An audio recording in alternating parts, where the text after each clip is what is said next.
Students question है 4 exercise 6.2 हमने मालूम करनी है 13th टर्म। ये हमारे पास सीक्वेंस दिया हुआ है। अब स्टूडेंट्स हमें पता है कि ये सीक्वेंस दिया हुआ है, लेकिन हमने इसकी मालूम करनी है 13th टर्म, लेकिन हमें ये नहीं पता कि ये सीक्वेंस कौन सा है। और उसके लिए हम इसको सीक्वेंस को चेक करेंगे। अगर इसका डिफरेंस हम चेक करते हैं, अगर इसका डिफरेंस सेम आया तो फिर इसका मतलब है कि ये किसके अंदर है, अर्थमेटिक सीक्वेंस में। ये सीक्वेंस किस में, अर्थमेटिक सीक्वेंस। अगर आप इसका डिफरेंस सेम आएगा तो पहले हम डिफरेंस चेक करेंगे। तो हमारे पास हम डिफरेंस हम चेक करेंगे। वो क्या होता है आपके पास, कॉमन डिफरेंस जिसे आप डी कहते हैं। वो क्या होता है, difference between two consecutive terms मालूम करते हैं। कॉमन डिफरेंस इसमें से माइनस करें 1 माइनस एक्स। डी टू आपके पास क्या होगा, वो होगा आपके पास 2 माइनस एक्स माइनस 1। तो ये आपके पास बन गया 1 माइनस एक्स। तो इसका मतलब है कि D1 और D2 आपके पास क्या निकले, सेम निकले आपके पास। इसका मतलब क्या हुआ स्टूडेंट्स, डिफरेंस क्या आया, सेम। इसका मतलब है कि जो गिवन सीक्वेंस है वो कौन सा सीक्वेंस है, AP, अर्थमेटिक प्रोग्रेशन। तो फिर हम इसके ऊपर फार्मूला भी कौन सा लगाएंगे, अर्थमेटिक प्रोग्रेशन का। वो हमारे पास आपको पता है ये फार्मूला होता है हमारे पास। हमने मालूम कौन सी करनी है, 13th टर्म। अब हमें पता है ए क्या है, फर्स्ट टर्म, वो हमारे पास क्या है, एक्स। ये कितना हो जाएगा हमारे पास 30 माइनस 1 12। डी हमारे पास क्या है 1 माइनस एक्स। अब हम इसे मल्टीप्लाई करें x प्लस 12 माइनस 12x। तो ये हमारे पास क्या बन जाएगा 12 माइनस 11x। तो ये हमारे पास आ गई 13th term of the sequence. Exercise 6.2 question number है 13। If 1 over a 1 over b 1 over c are in AP। Show करना है हमने कि b is equal to 2ac over a plus c। अब स्टूडेंट्स आपको 1 over a 1 over b 1 over c किसके अंदर दिया हुआ है, AP के अंदर। अगर ये AP के अंदर दिया हुआ है ये सीक्वेंस, इसका मतलब है कि इसका डिफरेंस क्या होगा, सेम। क्योंकि ये AP की प्रॉपर्टी होती है कि इसका कॉमन डिफरेंस क्या होता है, यानी डिफरेंस बिटवीन कंसेक्यूटिव टर्म्स क्या होता है, सेम।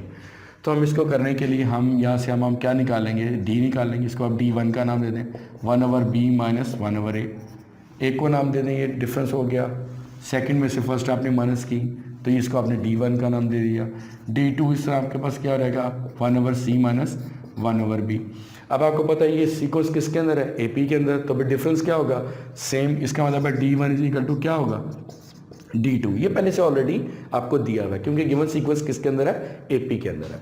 तो ये आपके पास हो जाएगा 1 over b minus 1 over a 1 over c minus 1 over b। इसको आप उठा के इधर लें और इसको आप उठा के उधर ले जाएं।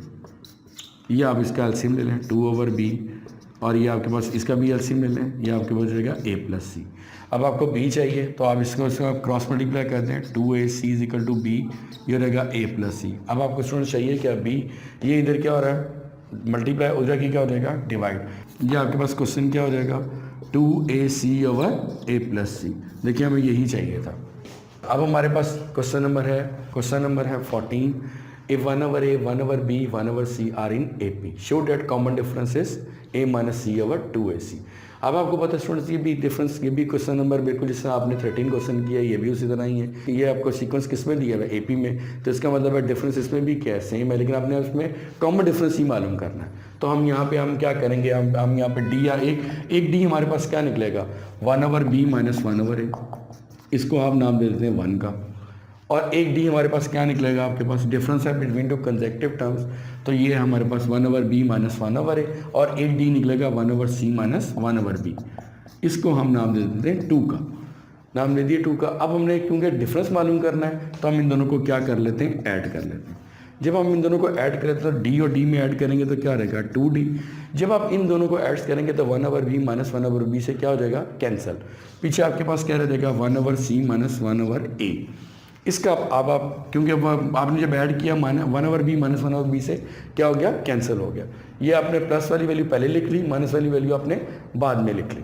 अब इसका आप एलसीएम ले लें, ये आ गया a माइनस c। अब आपने d निकालना था, 2 यहाँ क्या हो रहा है मल्टीप्लाई हो जाएगा, क्या हो जाएगा डिवाइड। तो यहाँ से क्या हो गया आपके पास a minus c over 2ac। अब देखिए आपके पास यही डिफरेंस आपको चाहिए था।